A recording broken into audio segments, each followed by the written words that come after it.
Coming up, we have an interview with Andrea Morris, the author of The Science of On Camera Acting. This is a reader's review.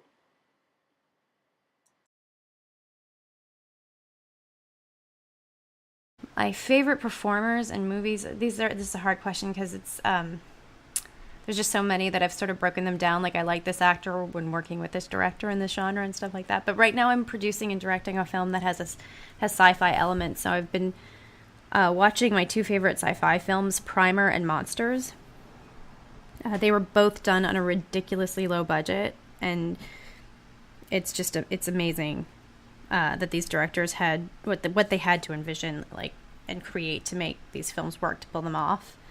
So I particularly enjoyed the acting in Primer because it was a real representation of how a couple of heady prefrontal cortex engineers would react to time travel. They don't freak out and they don't get emotional. That's just not who they are. And I love that the film doesn't dramatize or heighten their performance and reactions. It's just, yeah, this film could probably have never been made in the Hollywood system, and I'm so glad it was made.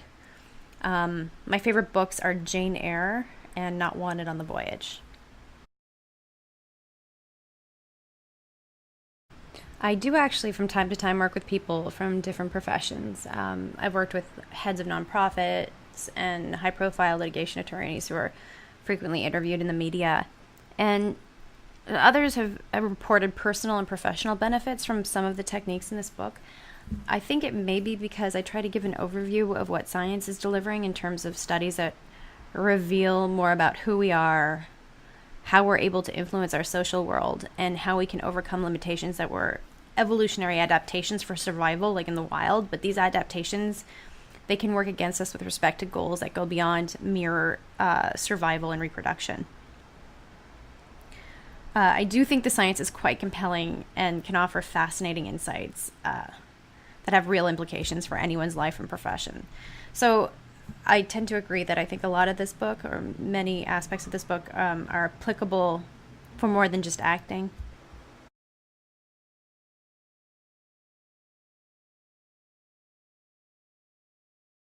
I like Meisner's emphasis on improv for accessing intuition and impulse. And again, I always like to emphasize the best method is whatever works best for the individual performer. And I encourage actors to use the techniques in this book to complement their training and background. But for me, this book was more of a reaction to classic and even contemporary approaches that are derivations of classic approaches. And it kind of documents my rejection of the training that I'd been exposed to as an actor. Mostly because Stanislavski and Meisner and others were really groundbreaking for their time, but they're products of their time. And what we now know about the brain, I think, is it's a real game changer for acting training.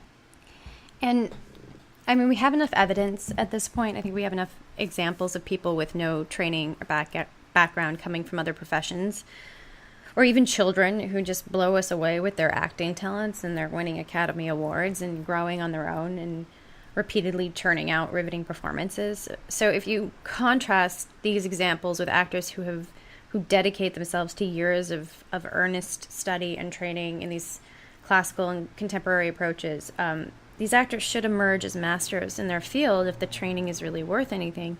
But so many of them really struggle with aspects of what it takes to be a professional screen actor. And the requirements are very specific and demanding. You're required to consistently churn out great performances, either playing yourself or playing characters who are very different from who you are. And you need to do this with any genre and with any caliber of material that shows up in your inbox at 7 p.m. for an audition the next morning. And you have to be able to do this exceedingly well on camera and under a great deal of pressure.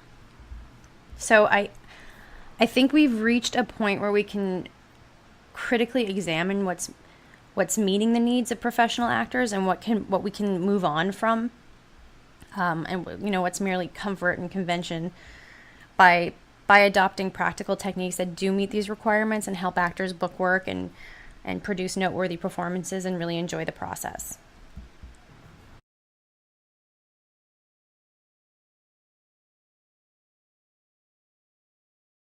Yes, I do think embracing impulse includes embracing even an analytic train of thought if it surfaces organically.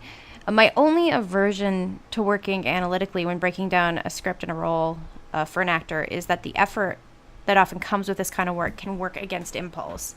And impulse is an actor's turnkey for everything, even the most inspired analytic thoughts. So when an actor applies the non-analytic techniques that I outline in the book, when they apply these techniques to their script, then surprising characters and impulses, emotions, physicality, and even ideas even emerged. That whole complete package of events is what I think it's all about.